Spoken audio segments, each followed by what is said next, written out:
Decreto-Lei nº 200, de 25 de fevereiro de 1967, título 1 da Administração Federal. Artigo 1º. O Poder Executivo é exercido pelo Presidente da República auxiliado pelos Ministros de Estado. Artigo 2º. O Presidente da República e os Ministros de Estado exercem as atribuições de sua competência constitucional, legal e regulamentar com o auxílio dos órgãos que compõem a Administração Federal. Artigo 3º. Respeitada a competência constitucional do Poder Legislativo estabelecida no artigo 46, inciso 2 e 4, da Constituição, o Poder Executivo regulará a estruturação, as atribuições e o funcionamento dos órgãos da Administração Federal, redação dada pelo Decreto-Lei nº 900, de 1969. Artigo 4º. A Administração Federal compreende, inciso 1, a administração direta, que se constitui dos serviços integrados na estrutura administrativa da Presidência da República e dos Ministérios. Inciso 2. A administração indireta, que compreende as seguintes categorias de entidades, dotadas de personalidade jurídica própria: a linha A, autarquias; a linha B, empresas públicas; a linha C, sociedades de economia mista; a linha D, fundações públicas. Parágrafo único. As entidades compreendidas na administração indireta vinculam-se ao Ministério em cuja área de competência estiver enquadrada sua principal atividade. Parágrafo 2º. Revogado. Parágrafo 3º. Revogado. Artigo 5º. Para os fins desta lei, considera-se, inciso 1, autarquia o serviço autônomo, criado por lei, com personalidade jurídica, patrimônio e receita próprios, para executar atividades típicas da administração pública, que requeram, para seu melhor funcionamento, gestão administrativa e financeira descentralizada.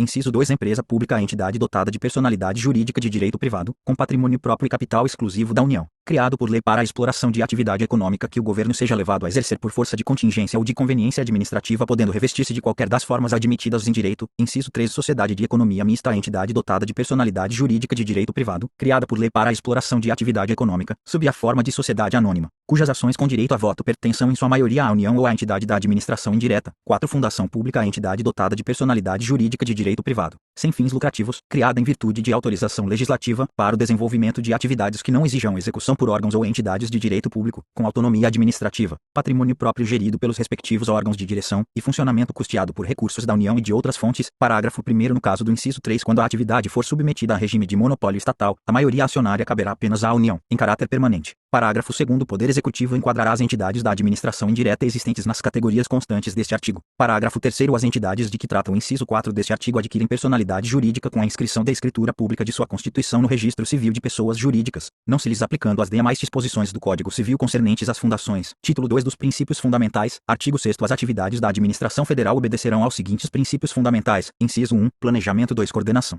Inciso 3. Descentralização. 4. Delegação de competência. Inciso 5. Controle. Capítulo 1. Do Planejamento. Artigo 7º. A ação governamental obedecerá a planejamento que vise a promover o desenvolvimento econômico social do país e a segurança nacional, norteando-se segundo planos e programas elaborados, na forma do título 3, e compreenderá a elaboração e atualização dos seguintes instrumentos básicos: a linha A, Plano Geral de Governo; a linha B, Programas Gerais, Setoriais e Regionais, de duração plurianual; a linha C, Orçamento, Programa Anual; a linha D, Programação Financeira de Desembolso. Capítulo 2 da Coordenação. Artigo 8º. As atividades da Administração Federal e, especialmente, a execução dos planos e programas de governo, serão objeto de permanente coordenação. Parágrafo 1º. A coordenação será exercida em todos os níveis da administração, mediante a atuação das chefias individuais, a realização sistemática de reuniões com a participação das chefias subordinadas e a instituição e funcionamento de comissões de coordenação em cada nível administrativo. Parágrafo 2º. No nível superior da Administração Federal, a coordenação será assegurada através de reuniões do Ministério, reuniões de ministros de Estado responsáveis por áreas afins, atribuição de incumbência coordenadora a um dos ministros de Estado. Artigo 36. Funcionamento das Secretarias Gerais. Artigo 23. Parágrafo 1º. E coordenação central dos sistemas de atividades auxiliares. Artigo 31. Parágrafo 3º. Quando submetidos ao Presidente da República, os assuntos deverão ter sido previamente coordenados com todos os setores neles interessados, inclusive no que respeita aos aspectos administrativos pertinentes, através de consultas e entendimentos, de modo a sempre compreenderem soluções integradas e que se harmonizem com a política geral e setorial do governo. Idêntico procedimento será adotado nos demais níveis da Administração Federal, antes da submissão dos assuntos à decisão da autoridade competente. Artigo 9º. Os órgãos que operam na mesma área geográfica serão submetidos à coordenação com o objetivo de assegurar a programação e execução integrada dos serviços federais. Parágrafo único. Quando ficar demonstrada a inviabilidade de celebração de convênio, a linha B do parágrafo 1º do artigo 10, com os órgãos estaduais e municipais que exerçam atividades idênticas, os órgãos federais buscarão com eles coordenar-se, para evitar dispersão de esforços e de investimentos na mesma área geográfica. Capítulo 3 da Descentralização. Artigo 10. A execução das atividades da Administração Federal deverá ser amplamente descentralizada. Parágrafo 1º. A descentralização será posta em prática em 3 planos principais. A linha A, dentro dos quadros da Administração Federal, distinguindo-se claramente o nível de direção do de execução. A linha B da Administração Federal para a das unidades federadas, quando estejam devidamente aparelhadas e mediante convênio. A linha C da Administração Federal para a órbita privada, mediante contratos ou concessões. Parágrafo 2º. Em cada órgão da Administração Federal, os serviços que compõem a estrutura central de direção devem permanecer liberados das rotinas de execução e das tarefas de mera formalização de atos administrativos, para que possam concentrar-se nas atividades de planejamento, supervisão, coordenação e controle. Parágrafo 3º. A administração casuística, assim entendida a decisão de casos individuais, compete, em princípio, ao nível de execução, especialmente aos serviços de natureza local, que estão em contato com os fatos e com o público. Parágrafo 4º. Compete à estrutura central de direção o estabelecimento das normas, critérios, programas e princípios, que os serviços responsáveis pela execução são obrigados a respeitar na solução dos casos individuais e no desempenho de suas atribuições. Parágrafo 5º. Ressalvados os casos de manifesta impraticabilidade ou inconveniência, a execução de programas federais de caráter nitidamente local deverá ser delegada, no todo ou em parte, mediante convênio, aos órgãos estaduais ou municipais incumbidos de serviços correspondentes. Parágrafo 6º. Os órgãos federais responsáveis pelos programas conservarão a autoridade normativa e exercerão controle e fiscalização indispensáveis sobre a execução local, condicionando-se a liberação dos recursos ao fiel cumprimento dos programas e convênios. Parágrafo 7º. Para melhor desincumbir-se das tarefas de planejamento, coordenação, supervisão e controle com o objetivo de impedir o crescimento desmesurado da máquina administrativa, a administração procurará desobrigar-se da realização material de tarefas executivas, recorrendo, sempre que possível, à execução indireta, mediante contrato, desde que exista, na área, iniciativa privada suficientemente desenvolvida e capacitada a desempenhar os encargos de execução. Parágrafo 8º. A aplicação desse critério está condicionada, em qualquer caso, aos ditames do interesse público e às conveniências da segurança nacional. Capítulo 4 da Delegação de Competência, artigo 11. A delegação de competência será utilizada como instrumento de descentralização administrativa, com o objetivo de assegurar maior rapidez e objetividade às decisões, situando-as na proximidade dos fatos, pessoas ou problemas a atender. Artigo 12. É facultado ao Presidente da República, aos ministros de Estado e, em geral, às autoridades da administração federal delegar competência para a prática de atos administrativos, conforme se dispuser em regulamento. Parágrafo único. O ato de delegação indicará com precisão a autoridade delegante, a autoridade delegada e as atribuições objeto de delegação. Capítulo 5. Do controle. Artigo 3. O controle das atividades da administração federal deverá exercer-se em todos os níveis e em todos os órgãos, compreendendo, particularmente, a linha A. O controle, pela chefia competente, da execução dos programas e da observância das normas que governam a atividade específica do órgão controlado. A linha B. O controle, pelos órgãos próprios de cada sistema, da observância das normas gerais que regulam o exercício das atividades auxiliares. A linha C. O controle da aplicação dos dinheiros públicos e da guarda dos bens da União pelos órgãos próprios do sistema de contabilidade e auditoria. Artigo 14. O trabalho administrativo será racionalizado mediante simplificação de processos e supressão de controles que se evidenciarem como puramente formais ou cujo custo seja evidentemente superior ao risco. Título 3 do Planejamento, do Orçamento, Programa e da Programação Financeira. Artigo 15. A ação administrativa do Poder Executivo obedecerá a programas gerais, setoriais e regionais de duração plurianual, elaborados através dos órgãos de planejamento, sob a orientação e a coordenação superiores do Presidente da República. Parágrafo 1º. Cabe a cada ministro de Estado orientar e dirigir a elaboração do programa setorial e regional correspondente a seu ministério e ao ministro de Estado, chefe da Secretaria de Planejamento, auxiliar diretamente o Presidente da República na coordenação, revisão e consolidação dos programas setoriais e regionais e na elaboração da programação geral do governo. Parágrafo 2º. Com relação à administração militar, observar-se a finalidade e princípio que deve regê-la, tendo em vista a destinação constitucional das Forças Armadas, sob a responsabilidade dos respectivos ministros, que são os seus comandantes superiores. Parágrafo 3º. A aprovação dos planos e programas gerais, setoriais e regionais é da competência do Presidente da República. Artigo 16. Em cada ano, será elaborado um orçamento-programa, que pormenorizará a etapa do programa plurianual a ser realizada no exercício seguinte e que servirá de roteiro à execução coordenada do programa anual. Parágrafo único. Na elaboração do orçamento-programa serão considerados, além dos recursos consignados no orçamento da União, os recursos extra-orçamentários vinculados à execução do programa do governo. Artigo 17. Para ajustar o ritmo de execução do orçamento-programa ao fluxo provável de recursos, o Ministério do Planejamento e Coordenação Geral e o Ministério da Fazenda elaborarão, em conjunto, a programação financeira de desembolso, de modo a assegurar a liberação automática e oportuna dos recursos necessários à execução dos programas anuais de trabalho. Artigo 18. Toda atividade deverá ajustar-se à programação governamental e ao orçamento-programa e os compromissos financeiros só poderão ser assumidos em consonância com a programação financeira de desembolso. Título 4 da Supervisão Ministerial. Artigo 19. Todo e qualquer órgão da administração federal, direta ou indireta, está sujeito à supervisão do ministro de Estado competente, excetuados unicamente os órgãos mencionados no artigo 32, que estão submetidos à supervisão direta do Presidente da República. Artigo 20. O ministro de Estado é responsável, perante o Presidente da República, pela supervisão dos órgãos da administração federal enquadrados em sua área de competência. Parágrafo único. A supervisão ministerial exercer-se através da orientação, coordenação e controle das atividades dos órgãos subordinados ou vinculados ao Ministério, nos termos desta lei. Artigo 21. O ministro de Estado exercerá a supervisão de que trata este título com apoio nos órgãos centrais. Parágrafo único. No caso dos ministros militares, a supervisão ministerial terá, também, como objetivo, colocar a administração, dentro dos princípios gerais estabelecidos nesta lei, em coerência com a destinação constitucional principal das Forças Armadas, que constitui a atividade afim dos respectivos ministérios. Artigo 22. Haverá na estrutura de cada Ministério Civil os seguintes órgãos centrais: inciso 1, órgãos centrais de planejamento, coordenação e controle financeiro; inciso 2, órgãos centrais de direção superior. Artigo 23. Os órgãos a que se refere o item 1 do artigo 22 têm a incumbência de assessorar diretamente o ministro de Estado e, por força de suas atribuições, em nome e sob a direção do ministro, realizar estudos para a formulação de diretrizes e desempenhar funções de planejamento, orçamento, orientação, coordenação, inspeção e controle financeiro, desdobrando-se, inciso 1, uma Secretaria-Geral; 2, uma Inspetoria-Geral de Finanças. Parágrafo 1º. A Secretaria-Geral atua como órgão setorial de planejamento e orçamento, na forma do título 3, e será dirigida por um secretário-geral, o qual poderá exercer funções delegadas pelo ministro de Estado. Parágrafo 2º. A Inspetoria-Geral de Finanças, que será dirigida por um inspetor-geral, integra, como órgão setorial, os sistemas de administração financeira, contabilidade e auditoria, superintendendo o exercício dessas funções no âmbito do Ministério e cooperação com a Secretaria-Geral no acompanhamento da execução do programa e do orçamento. Parágrafo 3º. Além das funções previstas neste título, a Secretaria-Geral do Ministério do Planejamento e Coordenação Geral exercerá as atribuições de órgão central dos sistemas de planejamento e orçamento, e a Inspetoria-Geral de Finanças do Ministério da Fazenda, as de órgão central do sistema de administração financeira, contabilidade e auditoria. Artigo 24. Os órgãos centrais de direção superior, artigo 22, item 2, executam funções de administração das atividades específicas e auxiliares do Ministério e serão, preferentemente, organizados em base departamental, observados os princípios estabelecidos nesta lei. Artigo 25. A supervisão ministerial tem por principal objetivo, na área de competência do Ministro de Estado, inciso 1, assegurar a observância da legislação federal. 2, promover a execução dos programas do governo. Inciso 3, fazer observar os princípios fundamentais enunciados no título 2. 4. Coordenar as atividades dos órgãos supervisionados e harmonizar sua atuação com a dos demais ministérios. Inciso 5. Avaliar o comportamento administrativo dos órgãos supervisionados e diligenciar no sentido de que estejam confiados a dirigentes capacitados. Inciso 6. Proteger a administração dos órgãos supervisionados contra interferências e pressões ilegítimas. Inciso 7. Fortalecer o sistema do mérito. Inciso 8. Fiscalizar a aplicação e utilização de dinheiros, valores e bens públicos. Inciso 9. Acompanhar os custos globais dos programas setoriais do governo, a fim de alcançar uma prestação econômica de serviços. Inciso 10. Fornecer ao órgão próprio do Ministério da Fazenda os elementos necessários à prestação de contas do exercício financeiro. Inciso 11. Transmitir ao Tribunal de Contas, sem prejuízo da fiscalização deste, informes relativos à administração financeira e patrimonial dos órgãos do Ministério.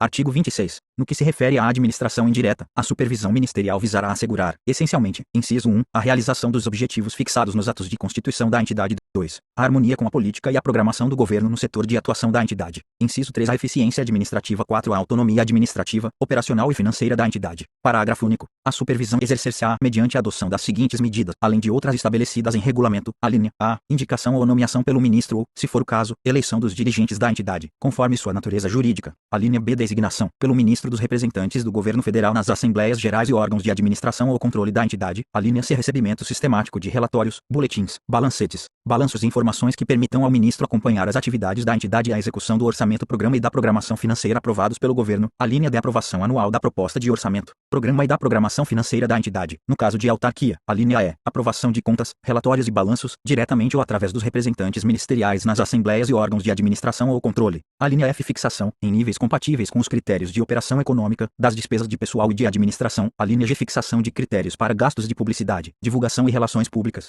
Alínea H. Realização de auditoria e avaliação periódica de rendimento e produtividade. Alínea I. Intervenção, por motivo de interesse público. Artigo 27. Assegurada a supervisão ministerial, o Poder Executivo outorgará aos órgãos da administração federal a autoridade executiva necessária ao eficiente desempenho de sua responsabilidade legal ou regulamentar. Parágrafo único. Assegurar-se às empresas públicas e às sociedades de economia mista condições de funcionamento idênticas às do setor privado, cabendo a essas entidades, sob a supervisão ministerial, ajustar-se ao plano geral do governo. Artigo 28. A entidade da administração indireta deverá estar habilitada a, inciso 1, prestar contas da sua gestão, pela forma e nos prazos estipulados em cada caso. 2. Prestar a qualquer momento, por intermédio do ministro de Estado, as informações solicitadas pelo Congresso Nacional. Inciso 3. Evidenciar os resultados positivos ou negativos de seus trabalhos, indicando suas causas e justificando as medidas postas em prática ou cuja adoção se impuser, no interesse do serviço público. Artigo 29. Em cada Ministério Civil, além dos órgãos centrais de que trata o artigo 22, o ministro de Estado disporá da assistência direta e imediata de, inciso 1, gabinete. 2. Consultor jurídico, exceto no Ministério da Fazenda. Inciso 3. Divisão de Segurança e Informações. Parágrafo 1º. O gabinete assiste o ministro de Estado em sua representação política e social, e incumbe-se das relações públicas, encarregando-se do preparo e despacho do expediente pessoal do ministro. Parágrafo 2º. Consultor jurídico incumbe-se do assessoramento jurídico do ministro de Estado. Parágrafo 3º. A Divisão de Segurança e Informações colabora com a Secretaria-Geral do Conselho de Segurança Nacional e com o Serviço Nacional de Informações. Parágrafo 4º. No Ministério da Fazenda, o serviço de consulta jurídica continua afeto à Procuradoria-Geral da Fazenda Nacional e aos seus órgãos integrantes, cabendo a função de consultor jurídico do ministro de Estado ao Procurador-Geral, nomeado em comissão, pelo critério de confiança e livre escolha, entre bacharéis em Direito. Título 5, dos Sistemas de Atividades Auxiliares, artigo 30. Serão organizadas sob a forma de sistema as atividades de pessoal, orçamento, estatística, administração financeira, contabilidade e auditoria, e serviços gerais, além de outras atividades auxiliares comuns a todos os órgãos da administração que, a critério do Poder Executivo, necessitem de coordenação central. Parágrafo 1º. Os serviços incumbidos do exercício das atividades de que trata este artigo consideram-se integrados no sistema respectivo e ficam, consequentemente, sujeitos à orientação normativa, à supervisão técnica e à fiscalização específica do órgão central do sistema, sem prejuízo da subordinação ao órgão em cuja estrutura administrativa estiverem integrados. Parágrafo 2º. O chefe do órgão central central do sistema é responsável pelo fiel cumprimento das leis e regulamentos pertinentes e pelo funcionamento eficiente e coordenado do sistema. Parágrafo 3º. É dever dos responsáveis pelos diversos órgãos competentes dos sistemas atuar de modo a imprimir o máximo rendimento e a reduzir os custos operacionais da administração. Parágrafo 4º. Junto ao órgão central de cada sistema poderá funcionar uma comissão de coordenação, cujas atribuições e composição serão definidas em decreto. Artigo 31. Revogado. Artigo 31.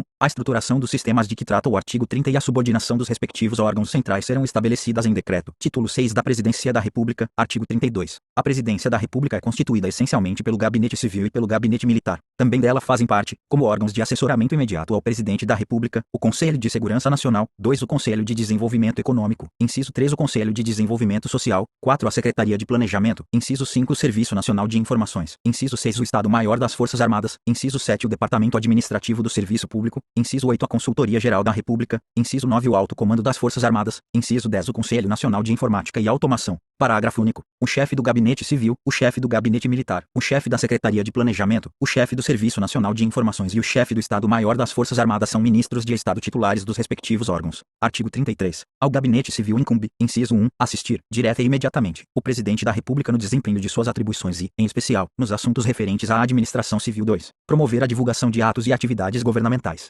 Inciso 3. Acompanhar a tramitação de projetos de lei no Congresso Nacional e coordenar a colaboração dos ministérios e demais órgãos da administração, no que respeita aos projetos de lei submetidos à sanção presidencial. Artigo 34. Ao Gabinete Militar incumbe, inciso 1, assistir, direta e imediatamente, o Presidente da República no desempenho de suas atribuições e, em especial, nos assuntos referentes à segurança nacional e à administração militar. 2. Zelar pela segurança do Presidente da República e dos palácios presidenciais. Parágrafo único. O chefe do Gabinete Militar exerce as funções de Secretário-Geral do Conselho de Segurança Nacional. Título 7 dos Ministérios e respectivas áreas de competência. Artigo 35. Os ministérios são os seguintes: Ministério da Justiça, Ministério das Relações Exteriores, Ministério da Fazenda, Ministério dos Transportes, Ministério da Agricultura, Ministério da Indústria e do Comércio, Ministério das Minas e Energia, Ministério do Interior, Ministério da Educação e Cultura, Ministério do Trabalho, Ministério da Previdência e Assistência Social, Ministério da Saúde, Ministério das Comunicações, Ministério da Marinha, Ministério do Exército, Ministério da Aeronáutica. Parágrafo único. Os titulares dos ministérios são ministros de Estado. Artigo 20. Artigo 36.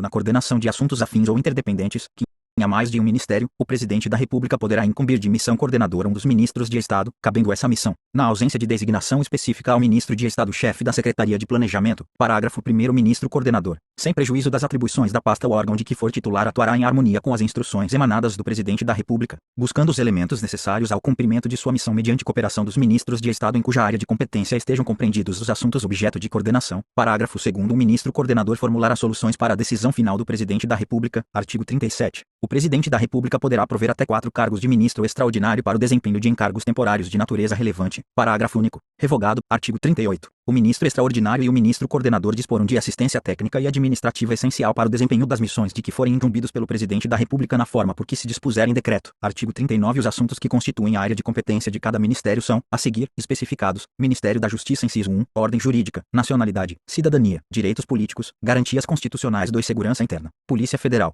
inciso 3, administração penitenciária. 4. Ministério Público, inciso 5, documentação, publicação e arquivo dos atos oficiais. Ministério das Relações Exteriores, inciso 1, política internacional. 2. Relações diplomáticas, serviços consulares. Inciso 3, participação nas negociações comerciais, econômicas, financeiras, técnicas e culturais com países e entidades estrangeiras. 4. Programas de cooperação internacional. Ministério do Planejamento e Coordenação Geral, inciso 1, Plano Geral do Governo, sua coordenação, integração dos planos regionais. 2. Estudos e pesquisas socioeconômicos, inclusive setoriais e regionais. Inciso 3, programação orçamentária, proposta orçamentária anual. 4. Coordenação da assistência técnica internacional. Inciso 5, sistemas estatístico e cartográfico nacionais. Inciso 6, organização administrativa, Ministério da Fazenda. Inciso 1, assuntos monetários, creditícios, financeiros e fiscais. Poupança popular. 2. Administração tributária. Inciso 3, arrecadação. 4. Administração financeira. Inciso 5, contabilidade e auditoria. Inciso 6, administração patrimonial, Ministério dos Transportes. Inciso 1, coordenação dos transportes. 2. Transportes ferroviários e rodoviários. Inciso 3, transportes aquaviários, marinha mercante, portos e vias navegáveis. 4. Participação na coordenação dos transportes aeroviários, na forma estabelecida no artigo 162.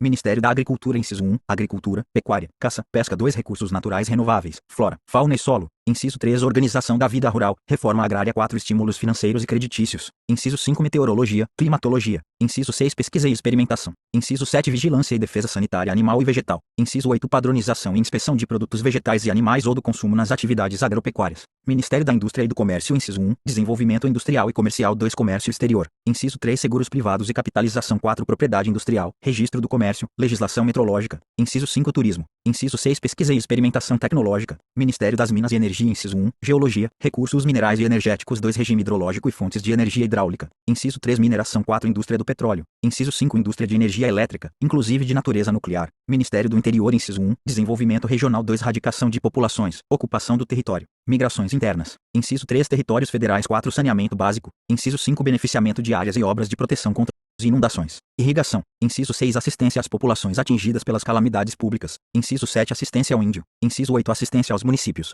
Inciso 9. Programa Nacional de Habitação. Ministério da Educação e Cultura. Inciso 1. Educação, ensino, exceto militar. Magistério. 2. Cultura, letras e artes. Inciso 3. Patrimônio histórico, arqueológico, científico, cultural e artístico. 4. Desportos. Ministério do Trabalho e Previdência Social. Inciso 1. Trabalho, organização profissional e sindical, fiscalização. 2. Mercado de trabalho, política de emprego. Inciso 3. Política salarial. 4. Previdência e assistência social. Inciso 5. Política de imigração. Inciso 6. Colaboração com o Ministério Público junto à Justiça do Trabalho. Ministério da Saúde. Inciso 1. Política Nacional de Saúde. 2. Atividades médicas e paramédicas. Inciso 3. Ação preventiva em geral, vigilância sanitária de fronteiras e de portos marítimos, fluviais e aéreos. 4. Controle de drogas, medicamentos e alimentos. Inciso 5. Pesquisas médico-sanitárias. Ministério das Comunicações. Inciso 1. Telecomunicações. 2. Serviços postais. Ministério da Marinha. Artigo 54. Ministério do Exército. Artigo 59. Ministério da Aeronáutica. Artigo 63. Título 8 da Segurança Nacional. Capítulo 1. Do Conselho de Segurança Nacional. Artigo 40. O Conselho de Segurança Nacional é o órgão de mais alto nível no assessoramento direto do Presidente da República, na formulação e na execução da política de segurança nacional. Parágrafo 1º. A formulação da política de segurança nacional far-se-á, basicamente, mediante o estabelecimento do conceito estratégico nacional. Parágrafo 2º. No que se refere à execução da política de segurança nacional, o Conselho apreciará os problemas que lhe forem propostos no quadro da conjuntura nacional ou internacional. Artigo 41. Caberá, ainda, ao Conselho o cumprimento de outras tarefas específicas previstas na Constituição. Artigo 42. O Conselho de Segurança Nacional é convocado e presidido pelo Presidente da República, dele participando, no caráter de membros natos, o Vice-Presidente da República, todos os ministros de Estado, inclusive os extraordinários, os chefes dos gabinetes civil e militar da Presidência da República, o chefe do Serviço Nacional de Informações, o chefe do Estado-Maior das Forças Armadas e os chefes dos Estados-Maiores da Armada, do Exército e da Aeronáutica. Parágrafo 1º. O Presidente da República poderá designar membros eventuais, conforme a matéria a ser apreciada. Parágrafo 2º. O Presidente da República pode ouvir o Conselho de Segurança Nacional, mediante consulta a cada um dos seus membros em expediente remetido por intermédio da Secretaria-Geral. Artigo 43. O Conselho dispõe de uma Secretaria-Geral, como órgão de estudo, planejamento e coordenação no campo da segurança nacional e poderá contar com a colaboração de órgãos complementares, necessários ao cumprimento de sua finalidade constitucional. Capítulo 2 do Serviço Nacional de Informações. Artigo 44. O Serviço Nacional de Informações tem por finalidade superintender e coordenar, em todo o território nacional, as atividades de informação e contra-informação, em particular as que interessem à segurança nacional.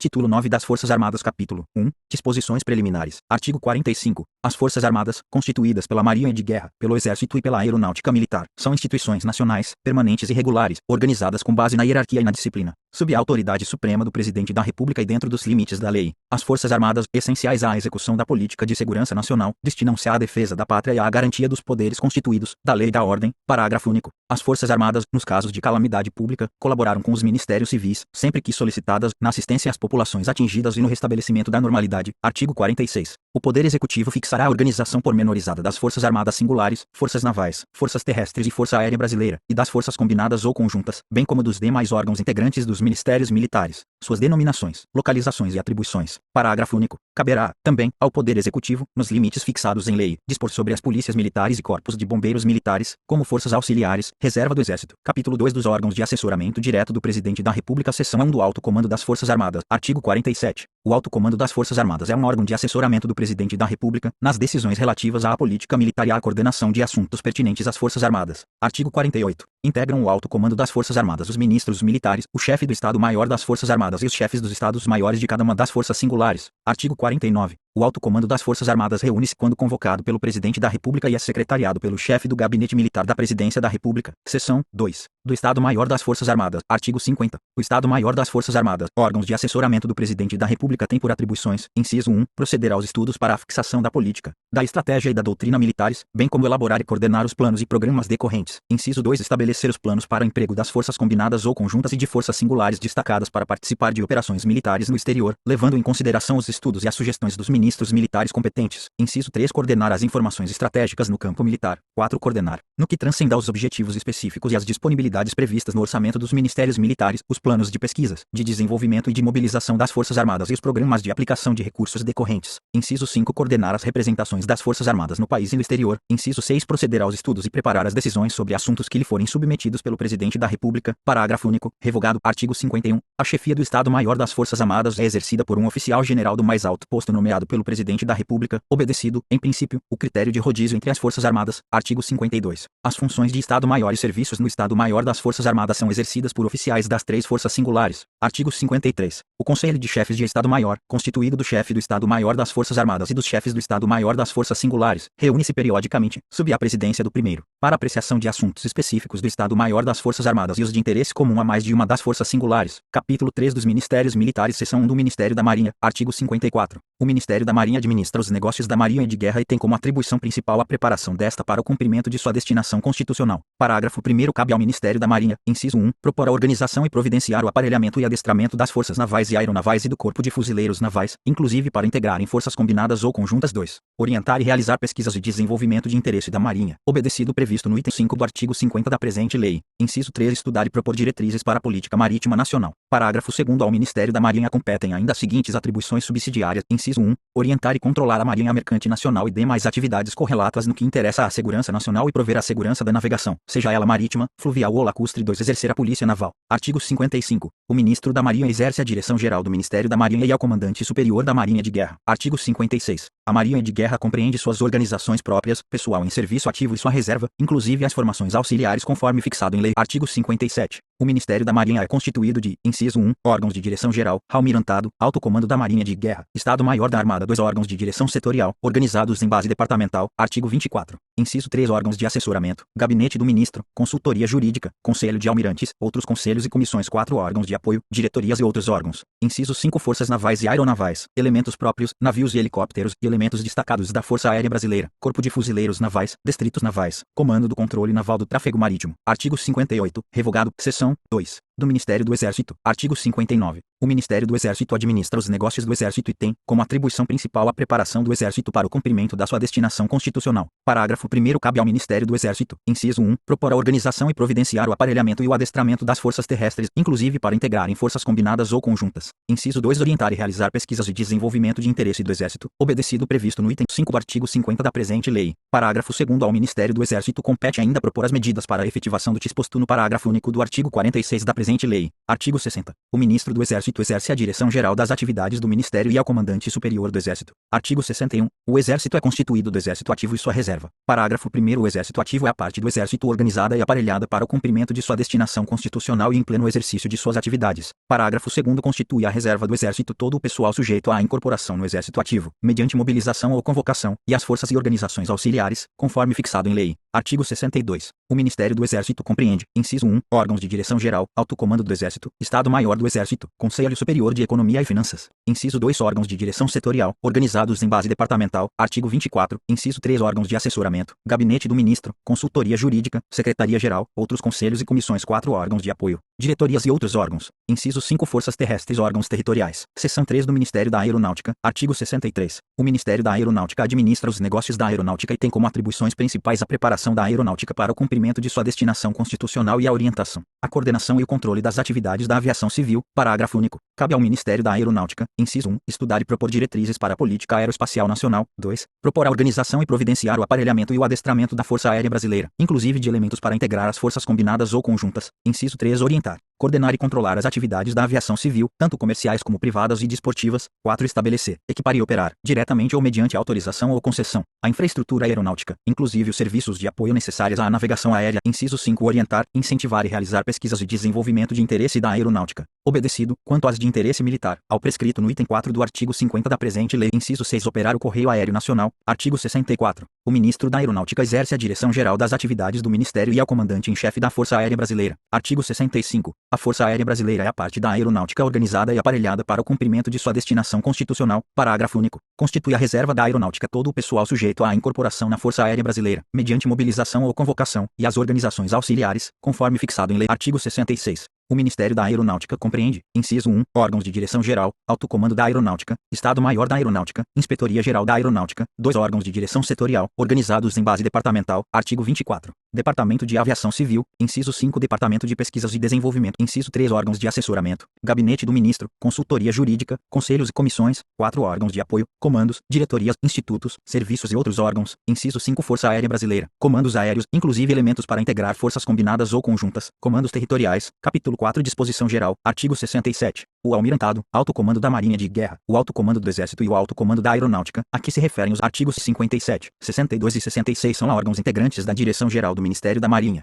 do Exército e da Aeronáutica, cabendo-lhes assessorar os respectivos ministros, principalmente, a linha A, nos assuntos relativos à política militar peculiar à força singular, a linha B nas matérias de relevância, em particular, de organização, administração e logística, dependentes de decisão ministerial, a linha C na seleção do quadro de oficiais generais, título 10 das normas de administração financeira e de contabilidade, artigo 68. O Presidente da República prestará anualmente ao Congresso Nacional as contas relativas ao exercício anterior, sobre as quais dará parecer prévio ao Tribunal de Contas. Artigo 69. Os órgãos da administração direta observarão um plano de contas único e as normas gerais de contabilidade e da auditoria que forem aprovados pelo Governo. Artigo 70. Publicados a lei orçamentária ou os decretos de abertura de créditos adicionais, as unidades orçamentárias, os órgãos administrativos, os de contabilização e os de fiscalização financeira ficam, desde logo, habilitados a tomar as providências cabíveis para o desempenho das suas tarefas. Artigo 71. A discriminação das dotações orçamentárias globais de despesa será feita, inciso 1, no Poder Legislativo e órgãos auxiliares, pelas mesas da Câmara dos Deputados e do Senado Federal e pelo Presidente do Tribunal de Contas, inciso 2, no Poder Judiciário, pelos presidentes dos tribunais e demais órgãos competentes, inciso 3, no Poder Executivo, pelos ministros de Estado ou dirigentes de órgãos da Presidência da República. Artigo 72. Com base na lei orçamentária, créditos adicionais e seus atos complementares, o órgão central da programação financeira fixará as cotas e prazos de utilização de recursos pelos órgãos da Presidência da República, pelos ministérios e pelas autoridades dos poderes legislativo e judiciário para atender à movimentação dos créditos orçamentários ou adicionais. Parágrafo 1º. Os ministros de Estado e os dirigentes de órgãos da Presidência da República aprovarão a programação financeira setorial e autorizarão as unidades administrativas a movimentar os respectivos créditos, dando ciência ao Tribunal de Contas. Parágrafo 2º. O ministro de Estado, por proposta do Inspetor-Geral de Finanças, decidirá quanto aos limites de descentralização da administração dos créditos, tendo em conta as atividades peculiares de cada órgão.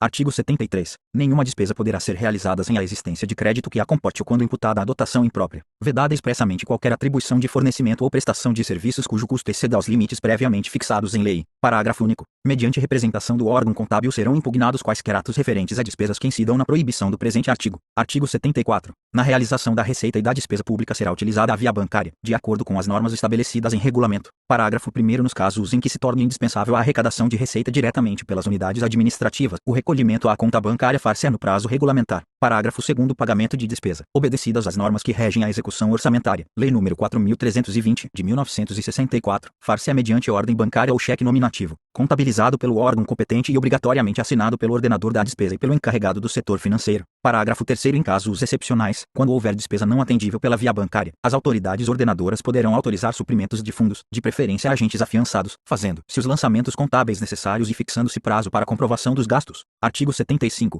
Os órgãos da administração federal prestarão ao Tribunal de Contas, ou suas delegações, os informes relativos à administração dos créditos orçamentários e facilitarão a realização das inspeções de controle externo dos órgãos de administração financeira, contabilidade e auditorias. Parágrafo único. As informações previstas neste artigo são as imprescindíveis ao exercício da auditoria financeira e orçamentária, realizada com base nos documentos enumerados nos itens I e II do artigo 36 do Decreto-Lei nº 199, de 1967, vedada a requisição sistemática de documentos ou comprovantes arquivados nos órgãos da administração federal, cujo exame se possa realizar através das inspeções de controle externo. Artigo 76. Caberá ao Inspetor-Geral de Finanças ou autoridade delegada autorizar a inscrição de despesas na conta restos a pagar, Lei nº 4.320, de 1964, obedecendo-se na liquidação respectiva às mesmas formalidades fixadas para a administração dos créditos orçamentários. Parágrafo único. As despesas inscritas na conta de restos a pagar serão liquidadas quando do recebimento do material, da execução da obra ou da prestação do serviço, ainda que ocorram depois do encerramento do exercício financeiro. Artigo 77. Todo ato de gestão financeira deve ser realizado por força do documento que comprove a operação e registrado na contabilidade, mediante classificação em conta adequada. Artigo 78. O acompanhamento da execução orçamentária será feito pelos órgãos de contabilização.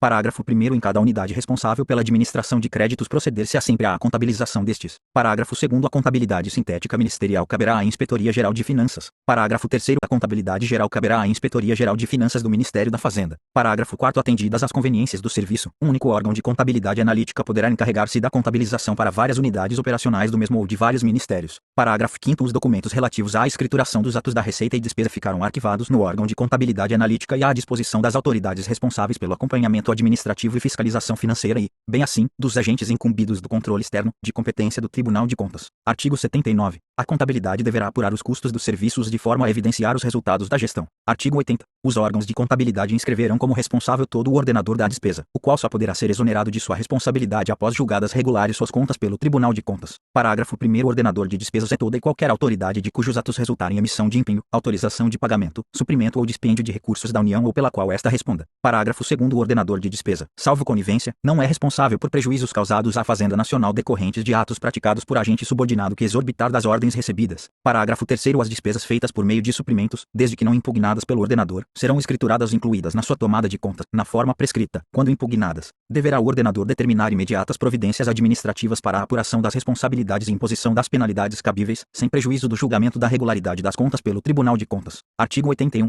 Todo ordenador de despesa ficará sujeito à tomada de contas realizada pelo órgão de contabilidade e verificada pelo órgão de auditoria interna, antes de ser encaminhada ao Tribunal de Contas. Artigo 82. Parágrafo único. O funcionário que receber suprimento de fundos, na forma do disposto no artigo 74, parágrafo 3º, é obrigado a prestar contas de sua aplicação procedendo-se, automaticamente, à tomada de contas se não o fizer no prazo assinalado. Artigo 82. As tomadas de contas serão objeto de pronunciamento expresso do Ministro de Estado, dos dirigentes de órgãos da Presidência da República ou de autoridade a quem estes delegarem competência, antes de seu encaminhamento ao Tribunal de Contas para os fins constitucionais e legais. Parágrafo 1º. A tomada de contas dos ordenadores, agentes recebedores, tesoureiros ou pagadores será feita no prazo máximo de 180 dias do encerramento do exercício financeiro pelos órgãos encarregados da contabilidade analítica e, antes de ser submetida a pronunciamento do Ministro de Estado, dos dirigentes de órgãos da Presidência da República ou da autoridade a quem estes delegarem competência, terá sua regularidade certificada pelo órgão de auditoria. Parágrafo 2º. Sem prejuízo do encaminhamento ao Tribunal de Contas, a autoridade a que se refere o parágrafo anterior no caso de irregularidade, determinará as providências que, a seu critério, se tornarem indispensáveis para resguardar o interesse público e a probidade na aplicação dos dinheiros públicos, dos quais dará ciência oportunamente ao Tribunal de Contas. Parágrafo 3º. Sempre que possível, desde que não retardem nem dificultem as tomadas de contas, estas poderão abranger conjuntamente a dos ordenadores e tesoureiros ou pagadores. Artigo 83. Cabe aos detentores de suprimentos de fundos fornecer indicação precisa dos saldos em seu poder em 31 de dezembro, para efeito de contabilização e reinscrição da respectiva responsabilidade pela sua aplicação em data posterior, observados os prazos assinalados pelo ordenador da despesa. Parágrafo único. A importância aplicada até 31 de dezembro será comprovada até 15 de janeiro seguinte. Artigo 84. Quando se verificar que determinada conta não foi prestada, ou que ocorreu desfalque, desvio de bens ou outra irregularidade de que resulte prejuízo para a Fazenda Pública, as autoridades administrativas, sob pena de co-responsabilidade sem embargo dos procedimentos disciplinares, deverão tomar imediatas providências para assegurar o respectivo ressarcimento e instaurar a tomada de contas, fazendo-se as comunicações a respeito ao Tribunal de Contas. Artigo 85.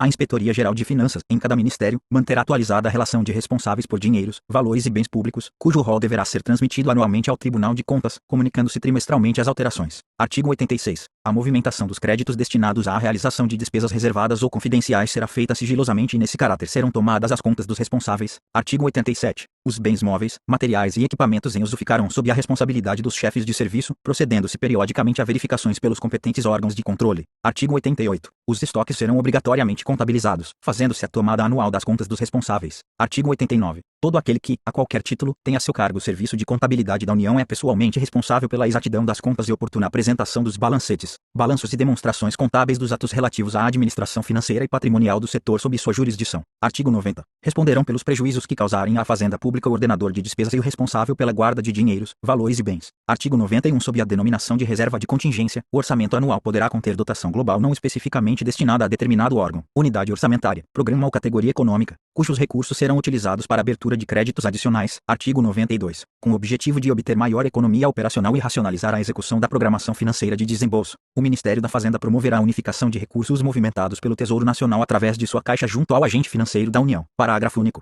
Os saques contra a Caixa do Tesouro só poderão ser efetuados dentro dos limites autorizados pelo Ministro da Fazenda ou autoridade delegada. Artigo 93. Quem quer que utilize dinheiros públicos terá de justificar seu bom e regular emprego na conformidade das leis, regulamentos e normas emanadas das autoridades administrativas competentes. Título 11 das disposições referentes ao pessoal civil. Capítulo 1 das normas gerais. Artigo 94. O Poder Executivo promoverá a revisão da legislação e das normas regulamentares relativas ao pessoal do Serviço Público Civil, com o objetivo de ajustá-las aos seguintes princípios. Inciso 1. Valorização e dignificação da função pública e ao servidor público. 2. Aumento da produtividade. Inciso 3. Profissionalização e aperfeiçoamento do servidor público, fortalecimento do sistema do mérito para ingresso na função pública, acesso à função superior e escolha do ocupante de funções de direção e assessoramento. 4. Conduta funcional pautada por normas éticas cuja infração incompatibilize o servidor para a função. Inciso 5. Constituição de quadros dirigentes, mediante formação e aperfeiçoamento de administradores capacitados a garantir a qualidade, produtividade e continuidade da ação governamental, em consonância com critérios éticos especialmente estabelecidos. Inciso 6. Retribuição baseada na classificação das funções a desempenhar, levando-se em conta o nível educacional exigido pelos deveres e responsabilidade do cargo, a experiência que o exercício deste requer, a satisfação de outros requisitos que se reputarem essenciais ao seu desempenho e às condições do mercado de trabalho.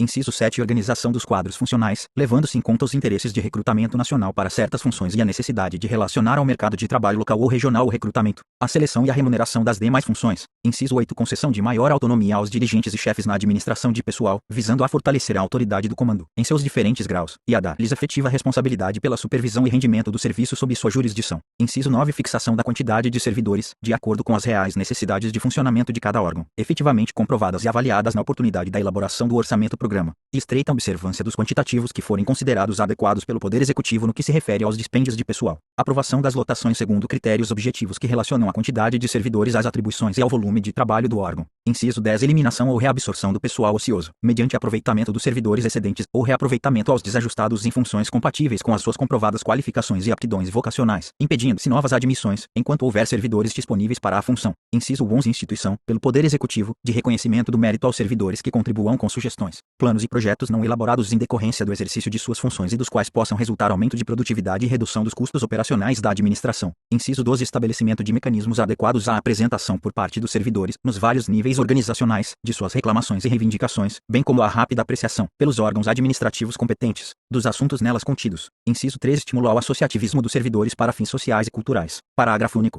O Poder Executivo encaminhará ao Congresso Nacional mensagens que consubstanciem a revisão de que trata este artigo. Artigo 95. O Poder Executivo promoverá as medidas necessárias à verificação da produtividade do pessoal a ser empregado em quaisquer atividades da administração direta ou de autarquia, visando a colocá-lo em níveis de competição com a atividade privada ou a evitar custos injustificáveis de operação, podendo, por via de decreto executivo ou medidas administrativas, adotar as soluções adequadas, inclusive a eliminação de exigências de pessoal superiores às indicadas pelos critérios de produtividade e rentabilidade. Artigo 96. Nos termos da legislação trabalhista, poderão ser contratados especialistas para atender às exigências de trabalho técnico em institutos, órgãos de pesquisa e outras entidades especializadas da administração direta ou autarquia, segundo critérios que, para esse fim, serão estabelecidos em regulamento. Artigo 97. Os ministros de Estado, mediante prévia e específica autorização do Presidente da República, poderão contratar os serviços de consultores técnicos e especialistas por determinado período, nos termos da legislação trabalhista. Capítulo 2 das medidas de aplicação imediata. Artigo 98. Cada unidade administrativa terá, no mais breve prazo, revista sua lotação, a fim de que passe a corresponder às suas estritas necessidades de pessoal e seja ajustada às dotações previstas no orçamento. Artigo 94. Inciso 9. Artigo 99.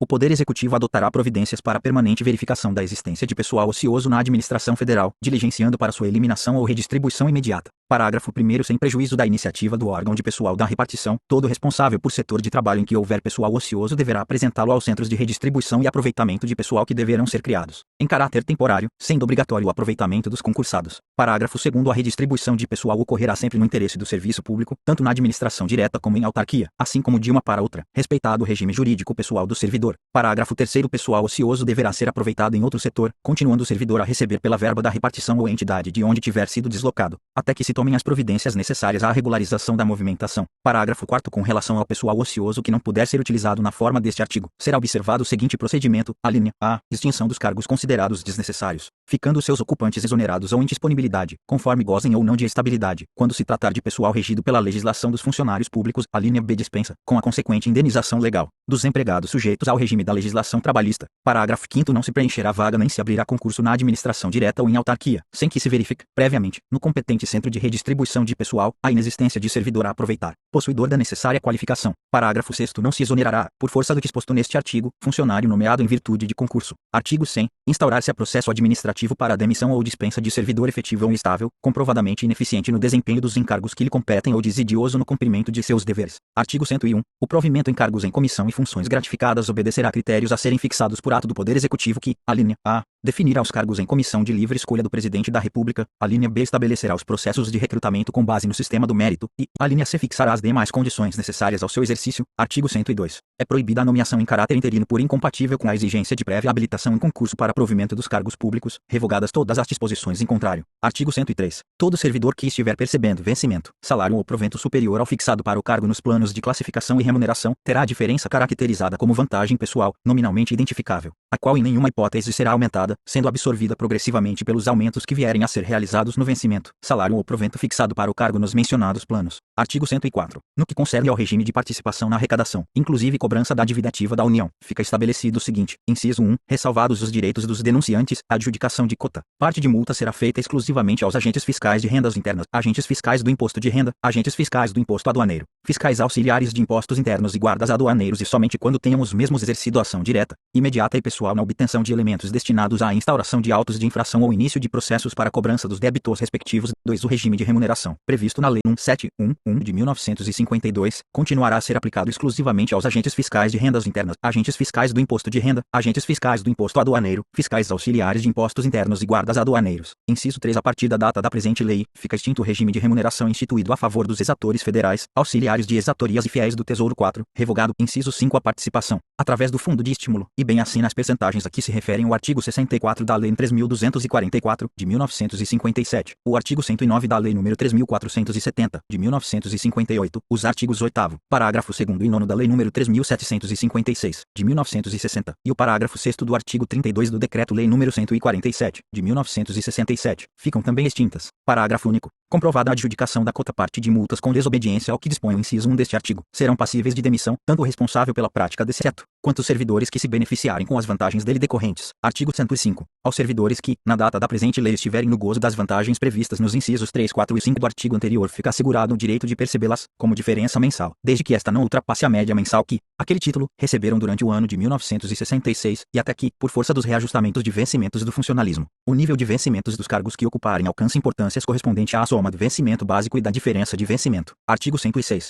Fica extinta a Comissão de Classificação de Cargos transferindo-se ao DASP, seu acervo, documentação, recursos orçamentários e atribuições. Artigo 107. A fim de permitir a revisão da legislação e das normas regulamentares relativas ao pessoal do Serviço Público Civil, nos termos do disposto no artigo 94 da presente lei, suspendem-se nesta data as readaptações de funcionários que ficam incluídas na competência do DASP. Artigo 108. O funcionário, em regime de tempo integral e dedicação exclusiva, prestará serviços em 2 turnos de trabalho, quando sujeito a expediente diário. Parágrafo único. Incorrerá em falta grave, punível com demissão, o funcionário que perceber a vantagem de que trata este artigo e não prestar serviços correspondentes e bem assim o chefe que atestar a prestação irregular dos serviços. Artigo 109. Fica revogada a legislação que permite a agregação de funcionários em cargos em comissão e em funções gratificadas, mantidos os direitos daqueles que, na data desta lei, hajam completado as condições estipuladas em lei para a agregação, e não manifestem, expressamente, o desejo de retornarem aos cargos de origem. Parágrafo único. Todo agregado é obrigado a prestar serviços, sob pena de suspensão dos seus vencimentos. Artigo 110. Proceder-se à revisão dos cargos em comissão e das funções gratificadas da administração direta e das autarquias, para a supressão daqueles que não corresponderem às estritas necessidades dos serviços, em razão de sua estrutura e funcionamento. Artigo 111. A colaboração de natureza eventual à administração pública federal sob a forma de prestação de serviços, retribuída mediante recibo, não caracteriza, em hipótese alguma, vínculo empregatício com o serviço público civil, e somente poderá ser atendida por dotação não classificada na rubrica pessoal, e nos limites estabelecidos nos respectivos programas de trabalho. Artigo 112. O funcionário que houver atingido a idade máxima, 70 anos prevista para aposentadoria compulsória não poderá exercer cargo em comissão ou função gratificada, nos quadros dos ministérios, do DASP e das autarquias. Artigo 113. Revogam-se na data da publicação da presente lei, os artigos 62 e 63 da Lei 171/1 de 1952, e demais disposições legais e regulamentares que regulam as readmissões no Serviço Público Federal.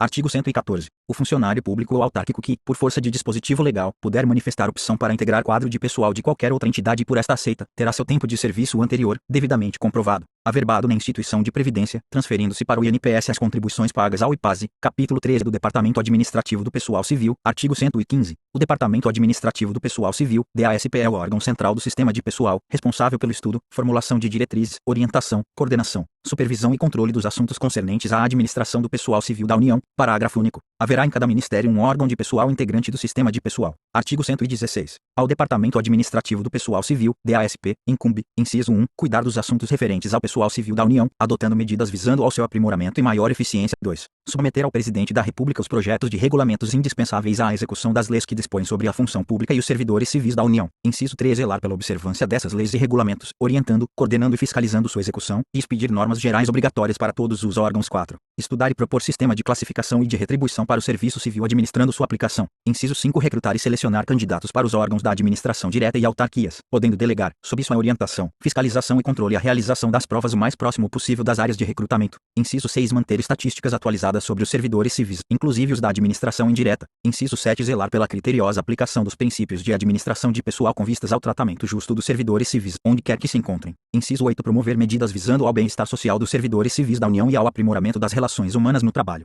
Inciso 9. Manter articulação com as entidades nacionais e estrangeiras que se dedicam a estudos de administração de pessoal. Inciso 10. Orientar, coordenar e superintender as medidas de aplicação imediata. Capítulo 2, deste título. Artigo 117. O Departamento Administrativo do Pessoal Civil prestará às comissões técnicas do Poder Legislativo toda a cooperação que for solicitada. Parágrafo único. O Departamento deverá colaborar com o Ministério Público Federal nas causas que envolvam a aplicação da legislação do pessoal. Artigo 118. Junto ao Departamento haverá o Conselho Federal de Administração de Pessoal, que funcionará como órgão de consulta e colaboração no concernente à política de pessoal do governo e opinará na esfera administrativa, quando solicitado pelo Presidente da República ou pelo Diretor-Geral do DASP nos assuntos relativos à administração de pessoal civil, inclusive quando couber recurso de decisão dos ministérios, na forma estabelecida em regulamento. Artigo 119. O Conselho Federal de Administração de Pessoal será presidido pelo Diretor-Geral do Departamento Administrativo do Pessoal Civil e constituído de 4 membros, com mandato de 3 anos, nomeados pelo Presidente da República, sendo 2 funcionários, um da administração direta e outro da indireta, ambos com mais de 20 anos de serviço público da União, com experiência em administração e relevante folha de serviços, um especialista em direito administrativo, e um elemento de reconhecida experiência no setor de atividade privada. Parágrafo 1º. O Conselho reunir-se ordinariamente 2 vezes por mês e, extraordinariamente, por convocação de seu presidente.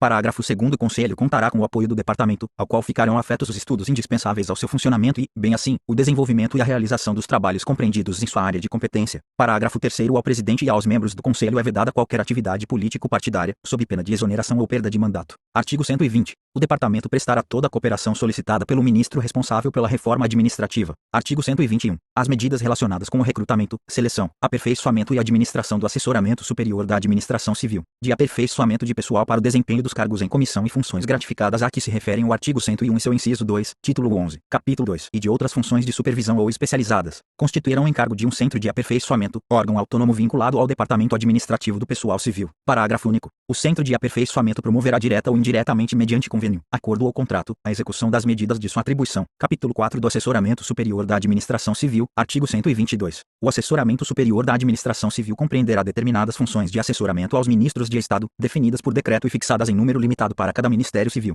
observadas as respectivas peculiaridades de organização e funcionamento. Parágrafo 1º. As funções a que se refere este artigo, caracterizadas pelo alto nível de especificidade, complexidade e responsabilidade, serão objeto de rigorosa individualização e a designação para o seu exercício somente poderá recair em pessoas de comprovada idoneidade, cujas qualificações, capacidade e experiência específicas sejam examinadas, aferidas e certificadas por órgão próprio, na forma definida em regulamento. Parágrafo 2º. O exercício das atividades de que trata este artigo revestirá a forma de locação de serviços regulada mediante contrato individual, em que se exigirá tempo integral e dedicação exclusiva, não se lhe aplicando o disposto no artigo 35 do Decreto-Lei nº 81, de 1966, na redação dada pelo artigo 1º do Decreto-Lei nº 177, de 1967. Parágrafo 3º. A prestação dos serviços a que alude este artigo será retribuída segundo o critério fixado em regulamento, tendo em vista a avaliação de cada função em face das respectivas especificações e as condições vigentes no mercado de trabalho. Artigo 123. O servidor público designado para as funções de que trata o artigo anterior ficará afastado do respectivo cargo ou emprego enquanto perdurar a prestação de serviços, deixando de receber o vencimento ou salário correspondente ao cargo ou emprego público. Parágrafo único. Poderá a designação para o exercício das funções referidas no artigo anterior recair em ocupante de função de confiança ou cargo em comissão diretamente subordinados ao ministro de Estado, caso em que deixará de receber,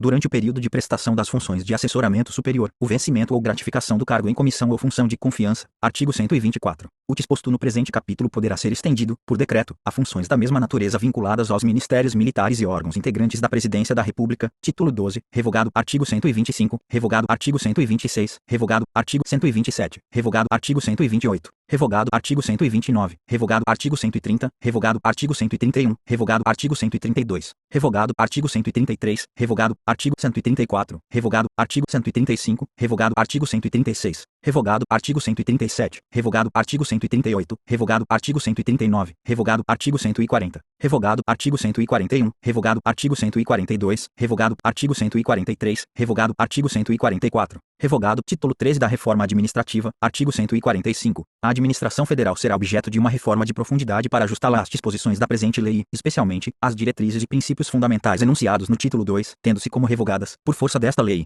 e à medida que sejam expedidos os atos a que se refere o artigo 146, parágrafo único, a linha B, as disposições legais que forem com ela colidentes ou incompatíveis. Parágrafo único. A aplicação da presente lei deverá objetivar, prioritariamente, a execução ordenada dos serviços da administração federal, segundo os princípios nela enunciados e com apoio na instrumentação básica adotada, não devendo haver solução de continuidade. Artigo 146. A reforma administrativa, iniciada com esta lei, será realizada por etapas, à medida que se forem ultimando as providências necessárias à sua execução. Parágrafo único. Para os fins deste artigo, o Poder Executivo, redação dada pelo Decreto-Lei nº 900, de 1969, a linha A, promoverá o levantamento das leis, decretos e atos regulamentares que disponham sobre a estruturação, funcionamento e competência dos órgãos da administração federal, com o propósito de ajustá-los às disposições desta lei, a linha B, obedecidas às diretrizes, princípios fundamentais e demais disposições da presente lei, expedirá progressivamente os atos de reorganização, reestruturação, lotação, definição de competência, revisão de funcionamento e outros necessários à efetiva implantação da reforma. A linha C, revogado, artigo 147. A orientação, coordenação e supervisão das providências de que trata este título ficarão a cargo do Ministério do Planejamento e Coordenação Geral, podendo, entretanto, ser atribuídas a um ministro extraordinário para a reforma administrativa,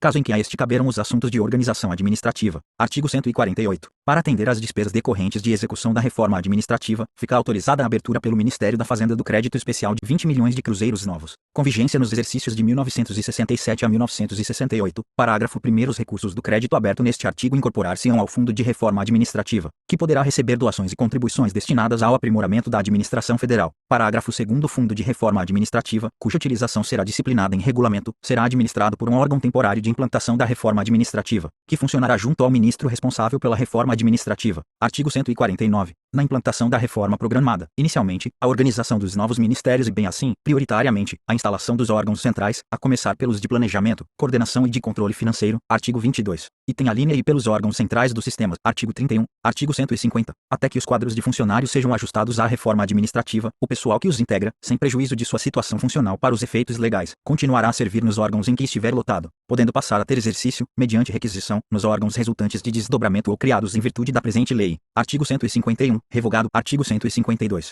A finalidade e as atribuições dos órgãos da administração direta regularão o estabelecimento das respectivas estruturas e lotações de pessoal. Artigo 153. Para a implantação da reforma administrativa poderão ser ajustados estudos e trabalhos técnicos a serem realizados por pessoas físicas ou jurídicas, nos termos das normas que se estabelecerem em decreto. Artigo 154. Os decretos e regulamentos expedidos para execução da presente lei disporão sobre a subordinação e vinculação de órgãos e entidades aos diversos ministérios, em harmonia com a área de competência destes, disciplinando a transferência de repartições e órgãos. Título 14 das Medidas Especiais de Coordenação. Capítulo 1. Da Ciência e Tecnologia. Artigo 155. As iniciativas e providências que contribuem para o estímulo e intensificação das atividades de ciência e tecnologia serão objeto de coordenação com o propósito de acelerar o desenvolvimento nacional através da crescente participação do país no progresso científico e tecnológico. Parágrafo 1º. Revogado. Parágrafo 2º. Revogado. Capítulo 2 da Política Nacional de Saúde. Artigo 156. A formulação e coordenação da Política Nacional de Saúde, em âmbito nacional e regional, caberá ao Ministério da Saúde. Parágrafo 1º. Com o objetivo de melhor aproveitar recursos e meios disponíveis e de obter maior produtividade, visando a proporcionar efetiva assistência médico-social à comunidade, promoverá o Ministério da Saúde a coordenação, no âmbito regional, das atividades de assistência médico-social, de modo a entrosar as desempenhadas por órgãos federais, estaduais, municipais, do Distrito Federal, dos territórios e das entidades do setor privado. Parágrafo 2º. Na prestação da assistência médica dar-se a preferência à celebração de convênios com entidades públicas e privadas existentes na comunidade. Parágrafo 3º. Revogado. Capítulo 3 do Abastecimento Nacional. Artigo 157. As medidas relacionadas com a formulação e execução da Política Nacional do Abastecimento serão objeto de coordenação na forma estabelecida em decreto. Artigo 158.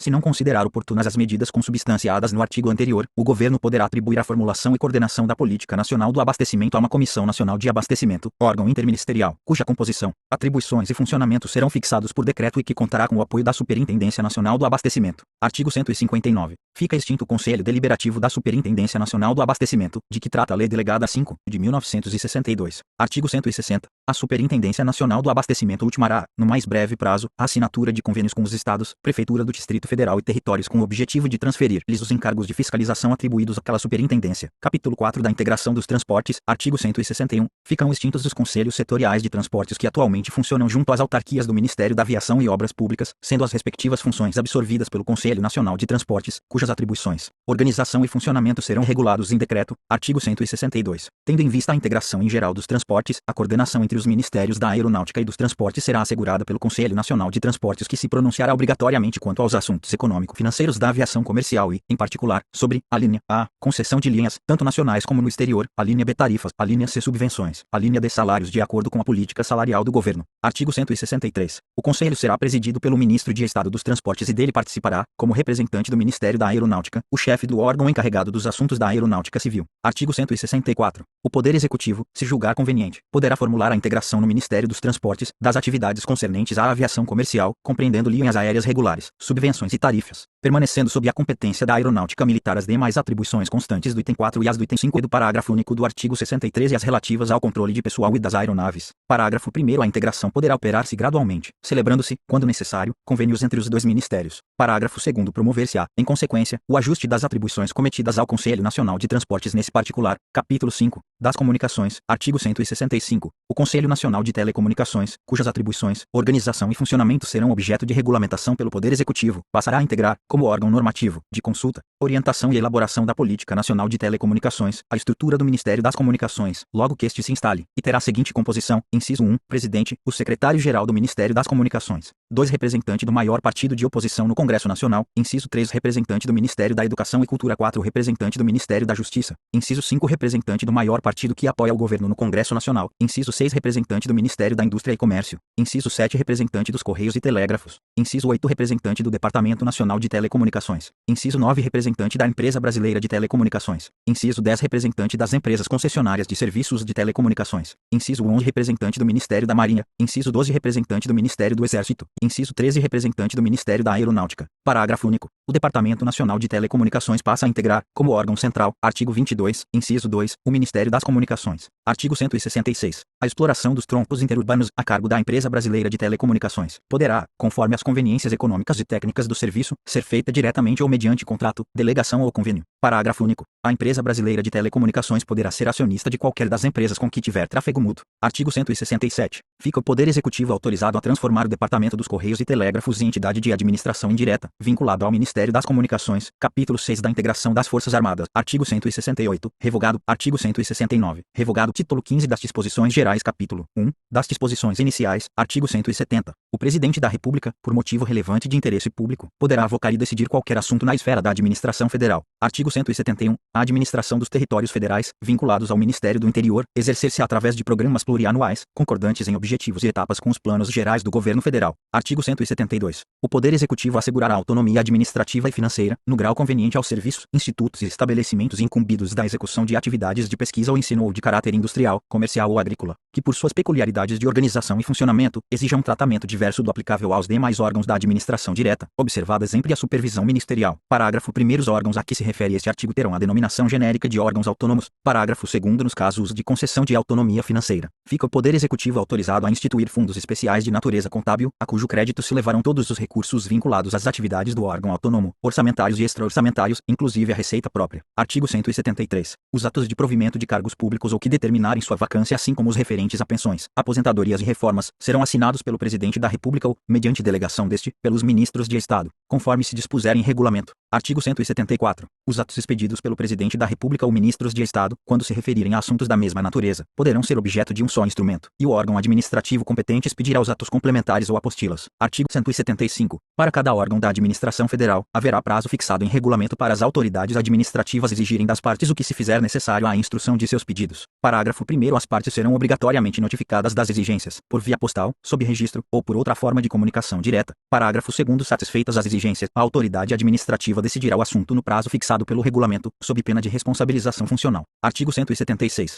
Ressalvados os assuntos de caráter sigiloso, os órgãos do serviço público estão obrigados a responder às consultas feitas por qualquer cidadão, desde que relacionadas com seus legítimos interesses e pertinentes a assuntos específicos da repartição. Parágrafo único. Os chefes de serviço e os servidores serão solidariamente responsáveis pela efetivação de respostas em tempo oportuno. Artigo 177. Os conselhos, comissões e outros órgãos colegiados que contarem com a representação de grupos ou classes econômicas diretamente interessados nos nos assuntos de sua competência, terão funções exclusivamente de consulta, coordenação e assessoramento, sempre que aquela representação corresponda a um número de votos superior a 1/3 do total. Parágrafo único. Excetuam-se do disposto neste artigo os órgãos incumbidos do julgamento de litígios fiscais e os legalmente competentes para exercer atribuições normativas e decisórias relacionadas com os impostos de importação e exportação, e medidas cambiais correlatas. Artigo 178. As autarquias, as empresas públicas e as sociedades de economia mista, integrantes da administração federal indireta, bem assim as fundações criadas pela União ou mantidas com recursos federais, sob supervisão ministerial, e as demais sociedades sob o controle direto ou indireto da União, que acusem a ocorrência de prejuízos, estejam inativas, desenvolvam atividades já atendidas satisfatoriamente pela iniciativa privada ou não previstas no objeto social, poderão ser dissolvidas ou incorporadas a outras entidades, a critério e por ato do Poder Executivo, resguardados os direitos assegurados aos eventuais acionistas minoritários nas leis e atos constitutivos de cada entidade. Artigo 179. Observado o disposto no artigo 13 da Lei nº 4.320, de 1964, o Ministério do Planejamento e Coordenação Geral atualizará, sempre que se fizer necessário, o esquema de discriminação ou especificação dos elementos da despesa orçamentária. Artigo 180. As atribuições previstas nos artigos 111 a 113 da Lei nº 4.320, de 1964, passam para a competência do Ministério do Planejamento e Coordenação Geral. Artigo 181. Para os fins do título 13 desta lei, poderá o Poder Executivo, inciso 1, alterar a denominação de cargos em comissão. 2. Reclassificar cargos em comissão, respeitada a tabela de símbolos em vigor. Inciso 3. Transformar funções gratificadas em cargos em comissão, na forma da Lei 4. Declarar extintos os cargos em comissão que não tiverem sido mantidos, alterados ou reclassificados até 31 de dezembro de 1968. Artigo 182. Nos casos dos incisos 2 e 3 do artigo 5º e no do inciso 1 do mesmo artigo, quando se tratar de serviços industriais, o regime de pessoal será o da Consolidação das Leis do Trabalho. Nos demais casos, o regime jurídico do pessoal será fixado pelo Poder Executivo. Artigo 183. As entidades e organizações em geral, dotadas de personalidade jurídica de direito privado, que recebem contribuições para fiscais e prestam serviços de interesse público ou social, estão sujeitas à fiscalização do Estado nos termos e condições estabelecidas na legislação pertinente a cada uma. Artigo 184. Não haverá, tanto em virtude da presente lei como em sua decorrência, aumento de pessoal nos quadros de funcionários civis e nos das Forças Armadas. Artigo 185. Incluem-se na responsabilidade do Ministério da Indústria e do Comércio a supervisão dos assuntos concernentes à indústria siderúrgica, à indústria petroquímica, à indústria automobilística, à indústria naval e à indústria aeronáutica. Artigo 186. A taxa de marinha mercante, destinada a proporcionar à frota mercante brasileira melhores condições de operação e expansão, será administrada pelo órgão do Ministério dos Transportes, responsável pela navegação marítima e interior. Artigo 187. A coordenação do desenvolvimento de Brasília, Codebras, passa a vincular-se ao ministro responsável pela reforma administrativa. Artigo 188. Toda pessoa natural ou jurídica, em particular, o detentor de qualquer cargo público é responsável pela segurança nacional, nos limites definidos em lei, em virtude de sua natureza ou da pessoa do detentor, não há cargo, civil ou militar, específico de segurança nacional, com exceção dos previstos em órgãos próprios do Conselho de Segurança Nacional. Parágrafo 1º. Na administração federal, os cargos públicos civis, de provimento em comissão ou em caráter efetivo, as funções de pessoal temporário, de obras e os demais empregos sujeitos à legislação trabalhista, podem ser exercidos por qualquer pessoa que satisfaça os requisitos legais. Parágrafo 2º. Cargo militar é aquele que, de conformidade com as disposições legais ou quadros de efetivos das Forças Armadas, só pode ser exercida por militar em serviço ativo. Capítulo 2 dos Bancos Oficiais de Crédito, artigo 189. Sem prejuízo de sua subordinação técnica à Autoridade Monetária Nacional, os estabelecimentos oficiais de crédito manterão a seguinte vinculação: inciso 1, Ministério da Fazenda, Banco Central da República, Banco do Brasil, Caixas Econômicas Federais. 2, Ministério da Agricultura, Banco Nacional do Crédito Cooperativo, inciso 3, Ministério do Interior, Banco de Crédito da Amazônia, Banco do Nordeste do Brasil, Banco Nacional da Habitação. 4, Ministério do Planejamento e Coordenação Geral, Banco Nacional do Desenvolvimento Econômico. Capítulo 3 da Pesquisa Econômico-Social Aplicada e do Financiamento de Projetos, artigo 190. É o Poder Executivo autorizado a instituir, sob a forma de fundação, o Instituto de Pesquisa Econômica Aplicada, IPEA, com a finalidade de auxiliar o Ministro de Estado da Economia, Fazenda e Planejamento na elaboração e no acompanhamento da política econômica e promover atividade de pesquisa econômica aplicada nas áreas fiscal, financeira, externa e de desenvolvimento setorial. Parágrafo único. O Instituto vincular-se ao Ministério da Economia, Fazenda e Planejamento. Artigo 191. Fica o Ministério do Planejamento e Coordenação Geral autorizado, se o governo julgar conveniente, a incorporar as funções de financiamento de estudo e elaboração de projetos e de programas do desenvolvimento econômico, presentemente afetos ao Fundo de Financiamento de Estudos e Projetos, FINEP, criado pelo Decreto número 55.820, de 1965, constituindo para esse fim uma empresa pública, cujos estatutos serão aprovados por decreto, e que exercerá todas as atividades correlatadas de financiamento de projetos e programas e de prestação de assistência técnica essenciais ao planejamento econômico e social, podendo receber doações e contribuições e contrair empréstimos de fontes internas e externas. Capítulo 4 dos Serviços Gerais, artigo 192, revogado, artigo 193, revogado, artigo 194, revogado, artigo 195, revogado, artigo 196, revogado, artigo 197, revogado. Capítulo 5 do Ministério das Relações Exteriores, artigo 198. Levando em conta as peculiaridades do Ministério das Relações Exteriores, o Poder Poder Executivo adotará a estrutura orgânica e funcional estabelecida pela presente lei e, no que couber, o disposto no seu título 11, capítulo 6 dos novos ministérios e dos cargos. Artigo 199. Ficam criados, inciso 1, revogado, 2 o Ministério do Interior, com absorção dos órgãos subordinados ao Ministro Extraordinário para a coordenação dos organismos regionais. Inciso 3 o Ministério das Comunicações, que absorverá o Conselho Nacional de Telecomunicações, o Departamento Nacional de Telecomunicações e o Departamento dos Correios e Telégrafos. Artigo 200. O Ministério da Justiça e Negócios Interiores passa a denominar-se Ministério da Justiça. Artigo 201. O Ministério da Aviação e Obras Públicas passa a denominar-se Ministério dos Transportes. Artigo 202.